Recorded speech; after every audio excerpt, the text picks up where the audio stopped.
Alors, premier exercice, on part sur les courbes de Bézier. Donc, ce que j'ai fait, c'est que j'ai implanté euh, la, le polynôme de Bézier, comme c'est dans le poly. Et donc, j'ai un problème qu'on va voir, c'est qu'il repasse par son origine. Alors, les autres, on en parlait sur le groupe, il semble qu'ils ont résolu ça, mais moi, j'ai pas réussi. Apparemment, il faut changer un coefficient. Donc, en rouge, on a le polynôme de Bézier, voilà, donc il fait ça. Alors là, il repasse, mais il est censé faire ça. Il est censé aller jusqu'au dernier point rouge. En violet, c'est le point que doit suivre le robot. Et le robot, par contre, en fait, il suit bel et bien le polynôme de Bézier que je voulais et pas celui-là qui est tracé en rouge. Bon, c'est à moitié une réussite, on va dire. Mais je comprends pas vraiment d'où viennent les problèmes.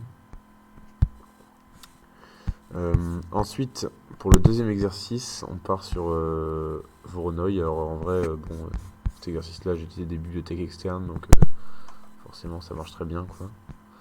C'est pas moi qui ai fait ça, donc ça prend 10 points aléatoires et ça trace la triangulation de Delaunay et le diagramme de Voronoi. Donc tous les points qui sont dans ce polygone-là, par exemple, sont plus proches de P2 que de n'importe quel autre point. Voilà. Ensuite, 34e exercice. Alors c'est une voiture de Dobbins, donc on lui donne un cap désiré et elle doit le rejoindre. Alors ce que j'ai fait, c'est qu'en fait elle doit suivre 3 caps. Donc elle a le droit de tourner dans toutes les directions. Ensuite elle a le droit de tourner que à droite ou que à gauche, je sais plus. Et puis ensuite l'inverse, on verra que ça va bien se passer normalement. Celui-là il est réussi. Donc là voilà, elle doit suivre ce cap-là, elle a tourné. Voilà, elle change de cap encore. Et là voilà, elle rechange de cap. Voilà, elle suit le bon cap. Donc là voilà, elle doit suivre le cap originel, mais elle n'a pas le droit de tourner vers la droite. Elle ne tourne que vers la gauche. Et là c'est pareil, hop, elle retourne vers la gauche. Et ensuite là elle n'a plus le droit de tourner vers la gauche, donc elle tourne vers la droite. Voilà.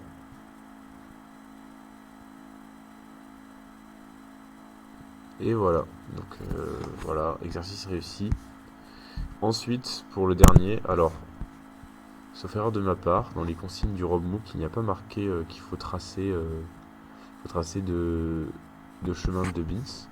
Il faut trouver la plus petite longueur. Donc ce que j'ai fait, c'est que en gros, pour un chemin de Bins donné, donc pour calculer la longueur, on doit additionner cette courbe-là, la courbe droite et l'autre courbe en cercle. Donc le rayon, c'est le rayon de courbure maximale qui est égal à 1 sur U, ça on l'a calculé en première question. Donc cette longueur-là,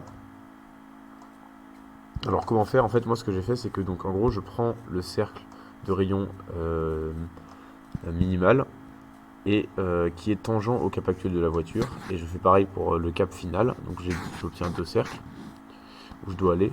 Ensuite, elle parcourt la voiture.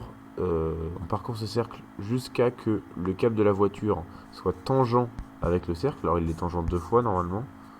Donc là par exemple il est première fois ici puis une deuxième fois ici. Et une fois que mais il faut qu'il soit tangent avec le cercle et que